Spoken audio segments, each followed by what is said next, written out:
Max and I are back just west of Banff, Alberta. Oh, dang. Door's locked. Max is ready to go for a walk. So we're going to go for a little walk, show you around the neighborhood here. So we're in Rocky Mountain territory now.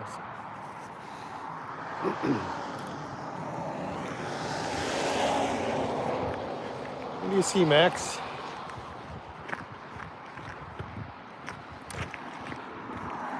See who's around on a thirsty Thursday morning. We're right near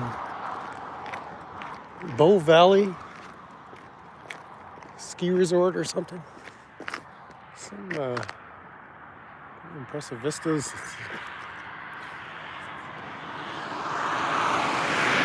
There's this big bear fence. I think there's a gate you can go walking around there, but I'm not sure. It's a national park, Banff National Park. They don't really want you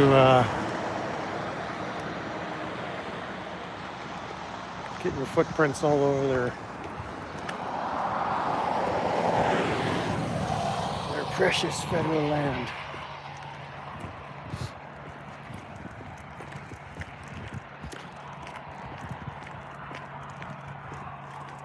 Just going for a little walk and see who trickles in here. Do I even have a signal out here? Surely. Bow River.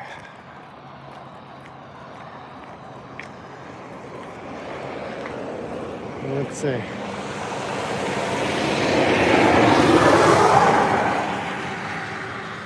Yeah, I'm right here. That's me right there.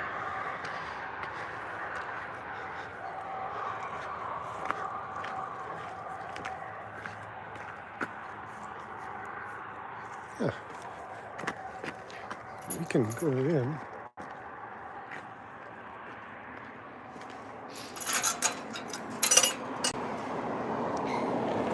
I think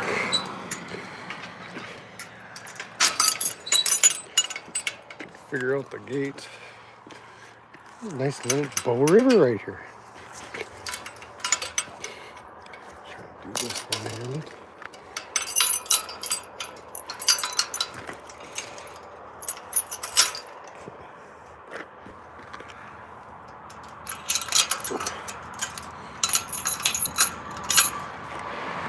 Go for a little walk. It's the Bow River.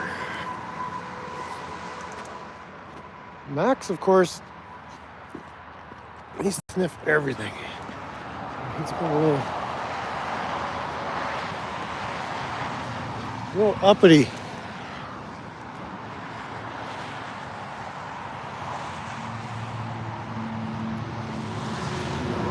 There you go, there's the Bow River. Want to walk down the Bow River there, Max? Welcome in, good morning, good to see you. Sorry with the shaky camera work. As you know, my camera person is still unavailable. So you're stuck with me, Shay. We're in Banff National Park. It's a little bit soggy today, light rain through the early morning hours. Pretty mucky around here. Well, yeah, we're in the Canadian Rockies. Something I very much appreciate is the sweet smell of the pine forest. Oh, it's delightful. You can look at my delightful mug. We're going to see the water. Let's go down to the water.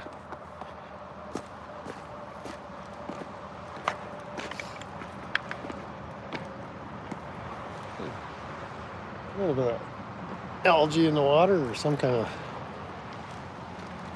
funkiness. Welcome in, Justin. Good to see you.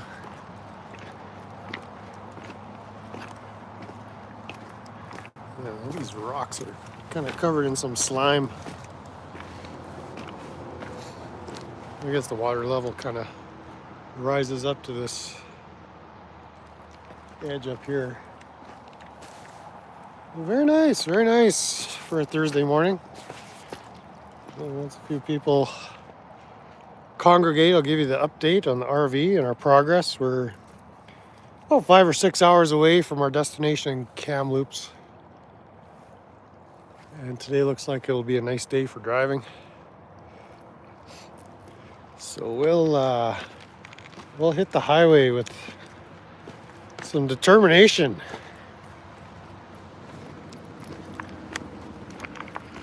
So I departed Calgary really on Sunday. I think that was the last stream Sunday. Tuesday, Remembrance Day. Tuesday felt like a Sunday. It was a weird day. I couldn't wrap my head around that it was a Tuesday. So yeah, Tuesday, I left Calgary and made it to a little truck stop just south of Cochrane, Alberta, on the Trans-Canada Highway, and I ended up spending overnight and most of the day there working on this fuel pump issue.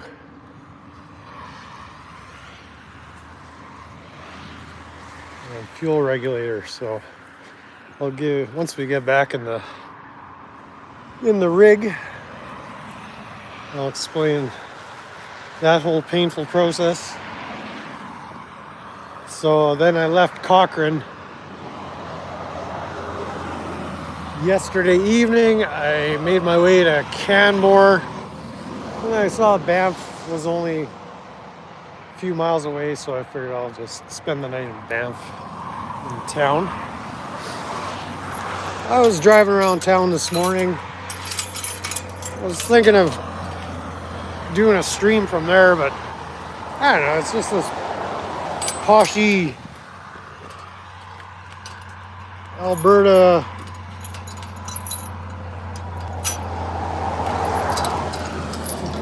federally managed touristy place.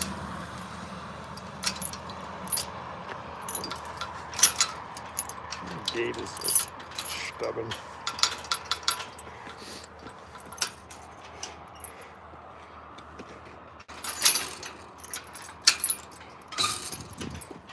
Let's go.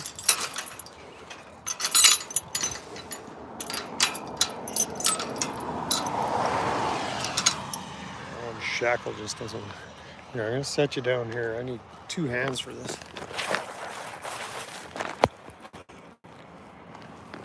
Come here, man.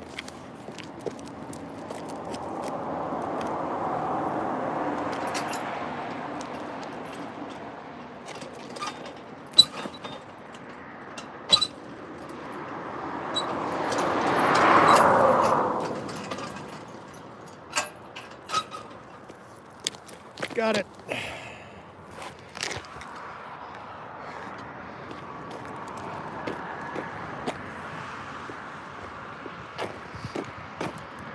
Yeah, so there's plenty to see and do if you're into the touristy thing in Banff. But as far as giving you an update, this is maybe less interesting to look at, but it's more calming for me. I still forgot to unlock that door, so I'll just go in the back door. Okay, inside, buddy.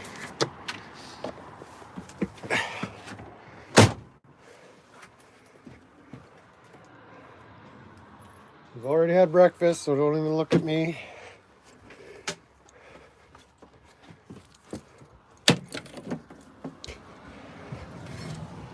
So, I'm going to set you up in a little trifold here.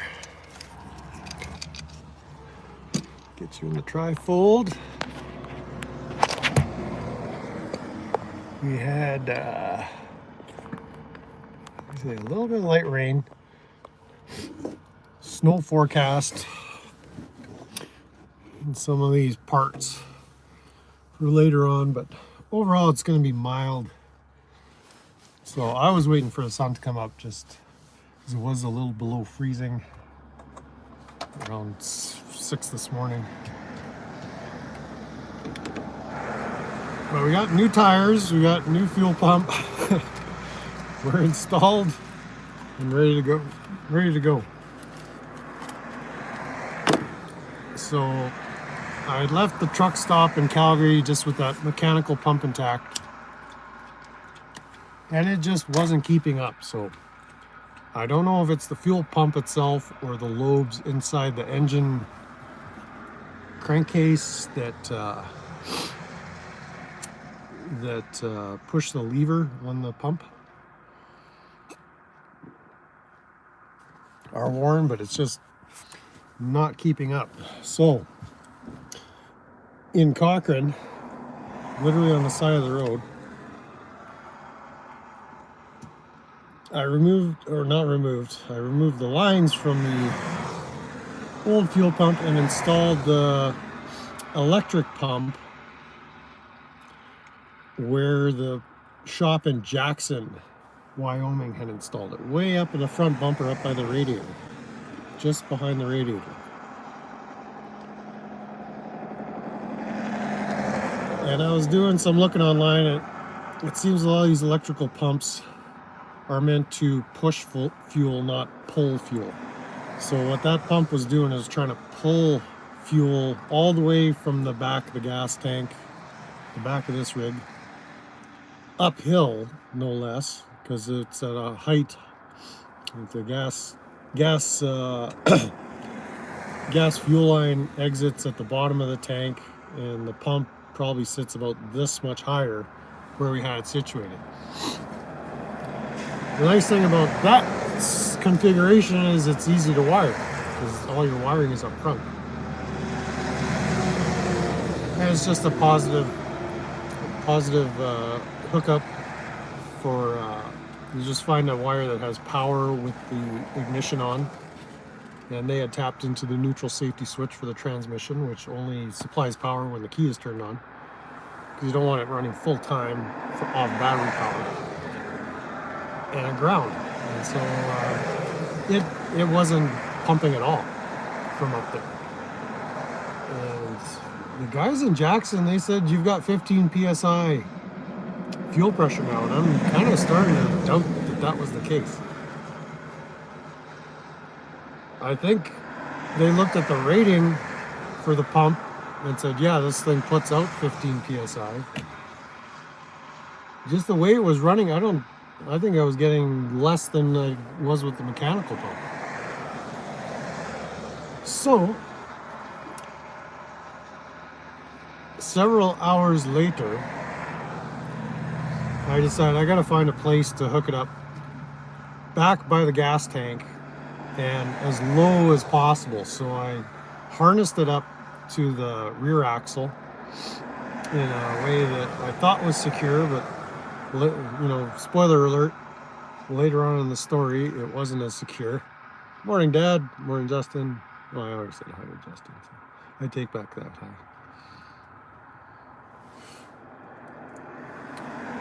And then I needed about 10 feet of electrical wire, automotive wire.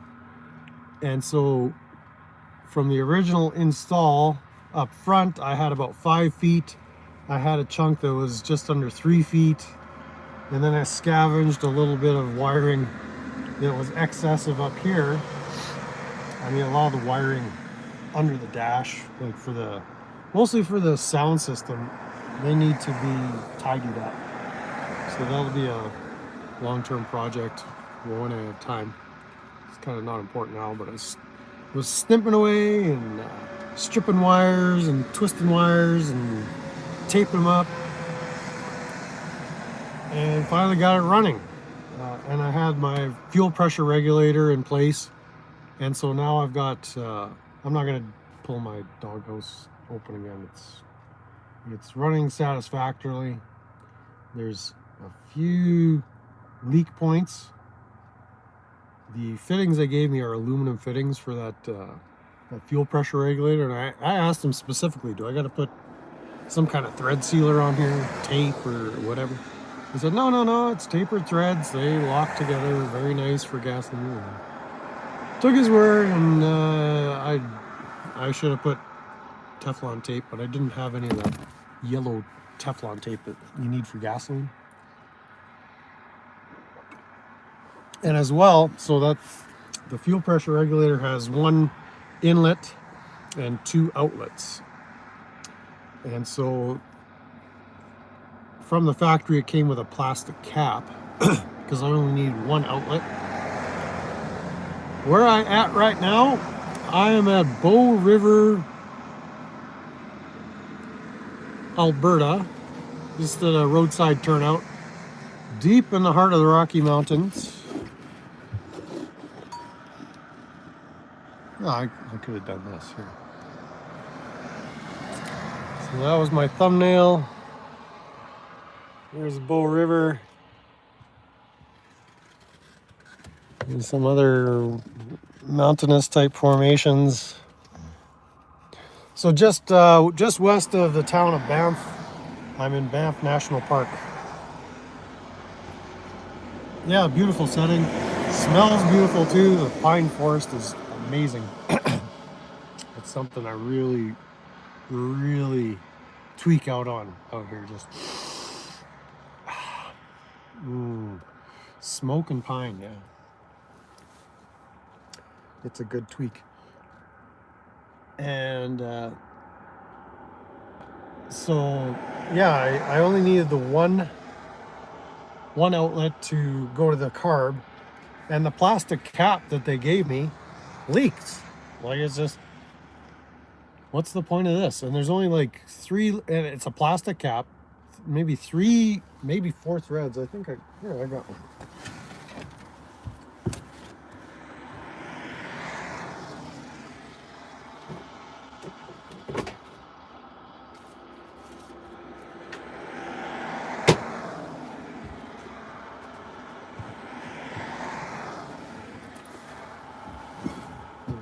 So this was a plug, plastic plug. Just a few little threads there, 4 or 5 threads.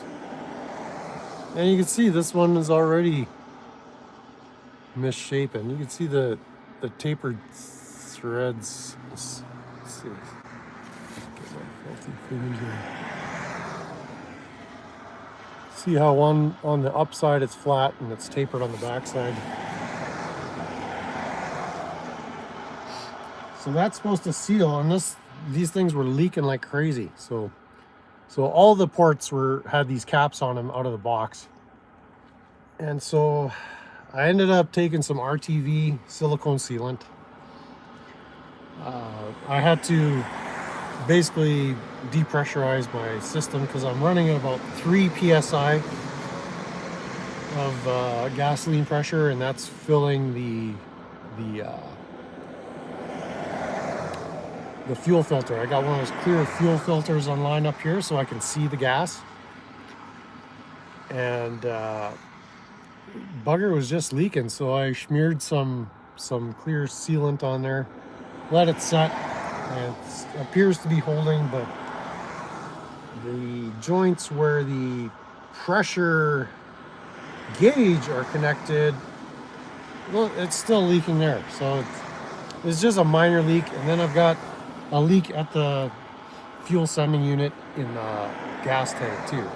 There's rubber grommets that are just not grommeting, but it's a minor leak, maybe less than half a quart overnight. So I can live with that. That'll get me where I need to go. But yeah, big fail with these. That's garbage. These should be, really, this should be a brass fitting, a brass cap. And I'm not looking around in Banff to find one of those. I think there's one mechanic shop in town, and I don't know if there's a Napa or any kind of auto parts stores, but there was an auto parts store in Cochrane, so I picked up an extra voltage regulator, because that's another fail point on these old Chrysler products. I haven't had an issue with mine, but that affects the charging system. So that works in tandem with the alternator to keep your batteries charged.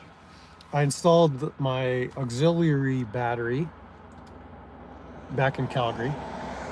So I've got lights. I've got 12-volt power, even when the RV is shut off, and that thing charges as I'm driving. And I could have lights off of the truck battery. Yeah, we're well past Canmore, so we're on our own now. So if we need parts between here and, I think Golden BC might have some parts. I don't think I'm going to have any success between here and Golden, but I think I'm good for I got extra everything. I just need an extra RV. I should have towed a spare RV behind me. That would have been the ticket.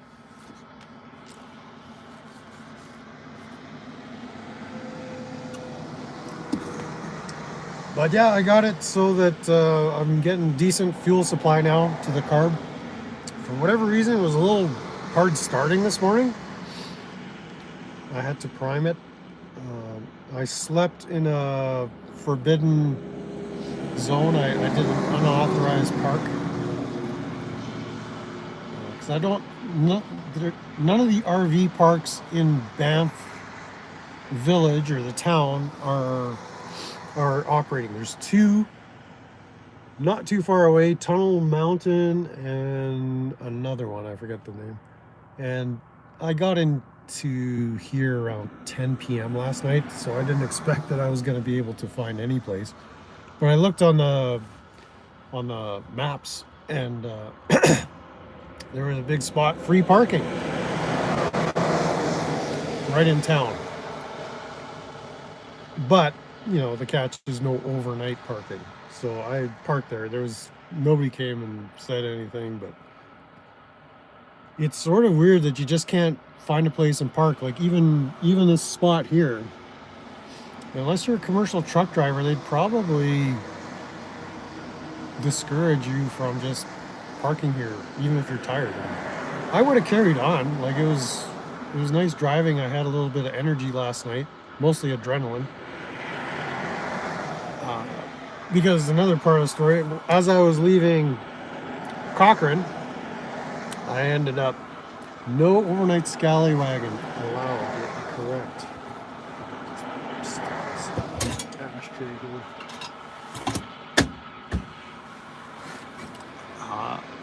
I was leaving Cochrane. I did some shopping, had a bite to eat. Good morning. And left on Highway 1A.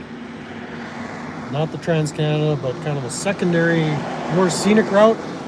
Much more windy, up and down, hairpin turn kind of way. It was an interesting drive. In the dark, no less.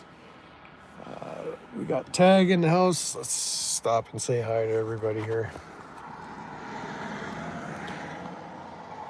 All right, let's do a roll call here. So Dad is here. Maximo is here. Good morning. Conspiracy in the house. What are you conspiring about today? Tag in the house. Good to see y'all.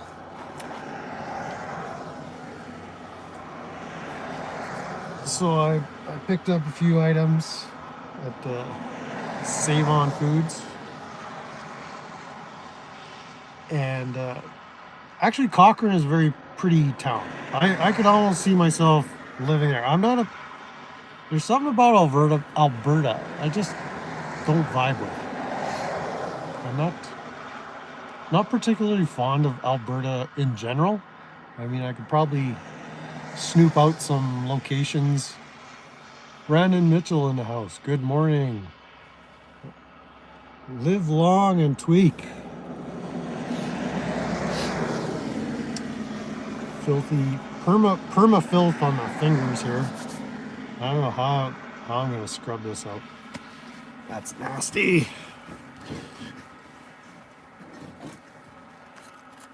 But Cochrane is a very quaint little place.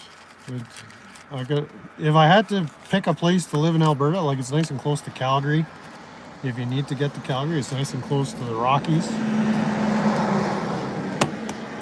And just a very pretty little town.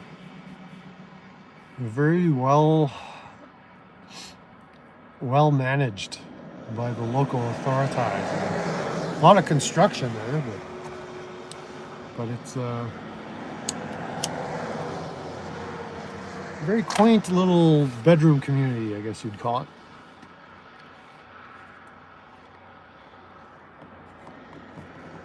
For people commuting into wherever they work in the larger center, mainly Calgary. So I'm leaving Cochrane on Highway 1A, the twisty, windy road. And how I had my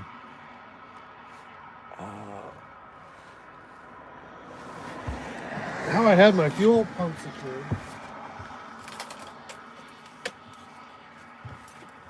was with some of this. So I just wrapped it around the axle, wrapped it around the fuel pump, and then secured it with a screw. And it clamped pretty tight. But I hit a bump, the fuel pump dislodged, this cut the ground wire on my fuel pump connection, and so I lost power right on the road going out. Fortunately, I was in a spot where there was a nice wide shoulder. I now have it just zip tied together on either side. I mean,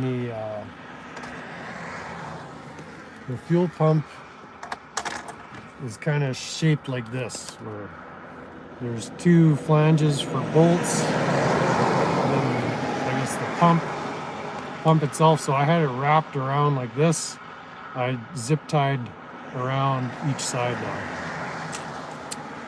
and so and then did some more wire twisting to reconnect that ground wire, and then I was back on my way. So it looks fine now. So that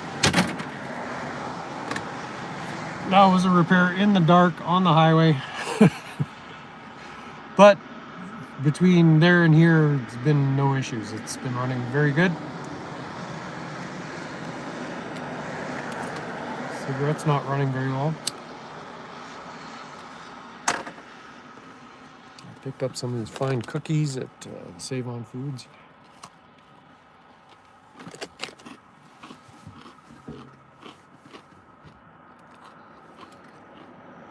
So then, gone to Banff, parked in the forbidden zone.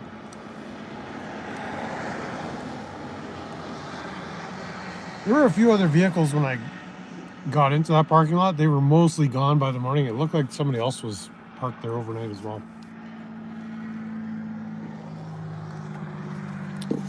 But this, I can kind of see their point not wanting overnight parking if it's the height of the tourist season. But it's sort of, you need a place for weary travelers just to stop, rest, and then go on their way. Especially since I paid $11 to get in for a day pass. Our national parks. We're not like you guys in the States with a shutdown. Is your government still shut down?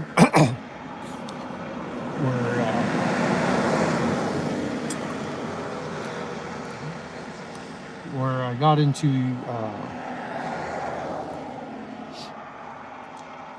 Yellowstone, there was no fee to get into Yellowstone when I was down there. But our national parks, they want their monies. Our tax monies are not enough. You need to pay for access. If I was traveling straight through, like that means no stopping in the park. Like I wouldn't even be able to stop here without this permit. Straight to jail, straight to prison.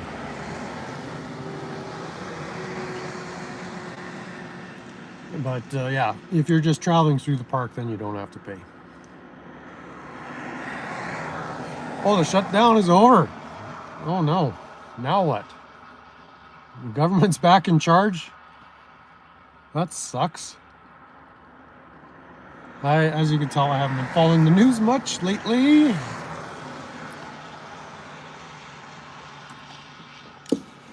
Shutdown is over. Well, that's fortunate news for you. Congratulations on those that were cheering for the shutdown to end.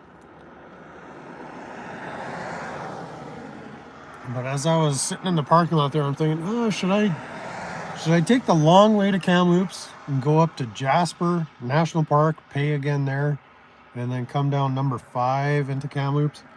It would add a couple hours to my trip. I should be there in about 6 hours, or 6 hours driving. There'll be stops.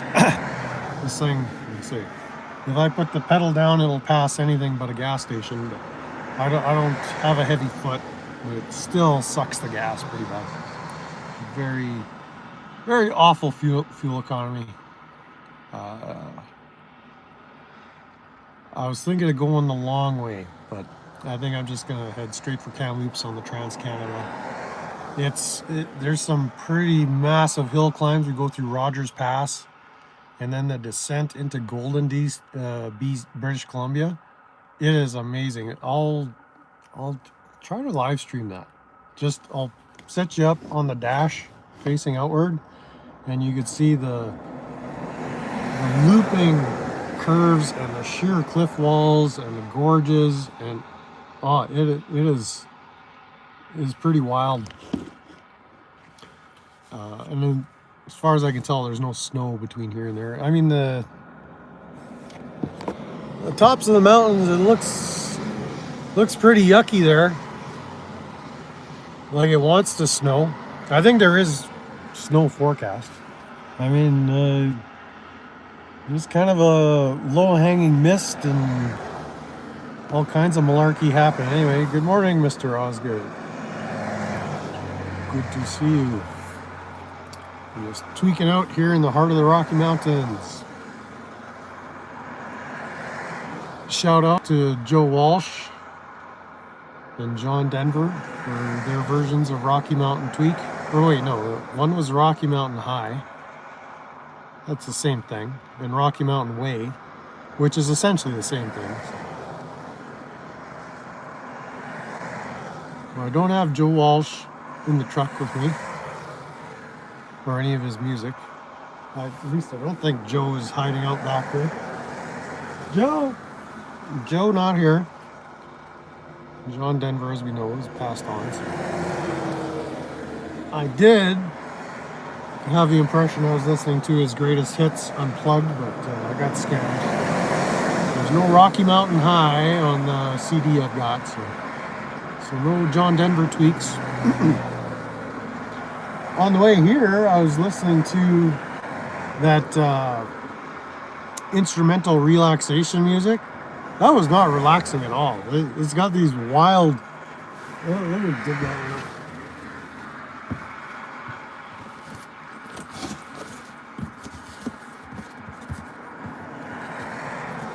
Yeah, this one. The Enchanted Journey. Synthesizers, drums, piano, and the songs of birds blend to lay down a groove to accompany you on this enchanting musical journey. That's the description. Well, there was drums, synthesizers, piano, and birds, but the birds were just tweaking out. Like, I don't know what kind of birds they were. Just crazy sounding bird calls, like gawk, gawk, gawk. I was like, what is that? Dodo bird? It was bizarre and not enchanted.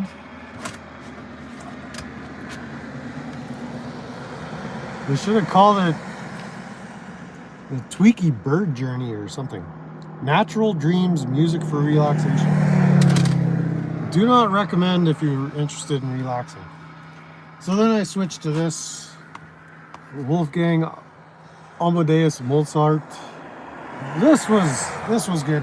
a good drive in the evening. And then this is what I have lined up for this morning. We'll listen to Chicago, and Prince, greatest hits. And then I got a stack of weird stuff down here if I run out of music between here and the next stop. Well, that's that. That's the update. Start pedaling down the road right away, so I just wanted to give you guys a little glimpse into where we're at here. Coffee's almost done. Cigarette almost done. Let's just see what's going on.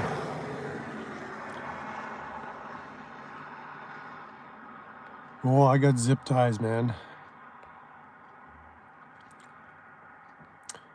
That's one thing I made sure I brought back from Winnipeg for this leg of the trip. I knew zip ties were gonna save the day, and they came through. And Max is ready for a good day of tweaking. Yeah, raspberry, barrette.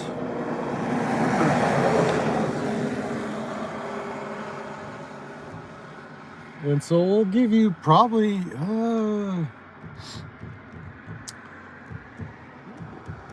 we'll see how it works to turn on the cameras when I'm going through Rogers and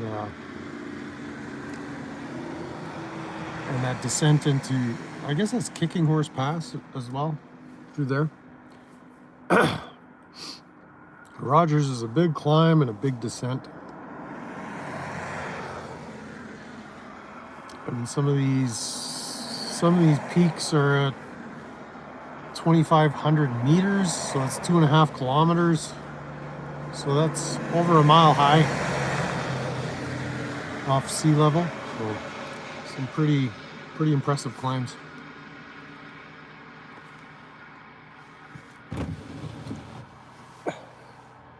But yeah, I gotta make some time. So good to see you all. We'll turn the camera back on in maybe an hour or two if you're interested in seeing the sights of the highway.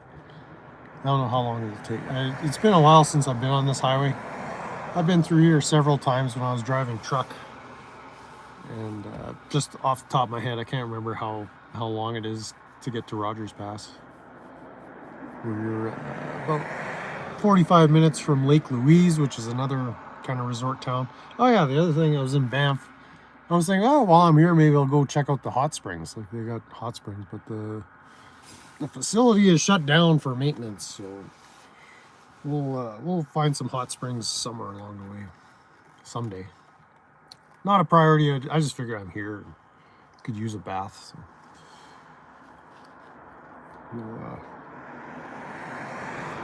we'll get into some hot water somewhere farther down the road.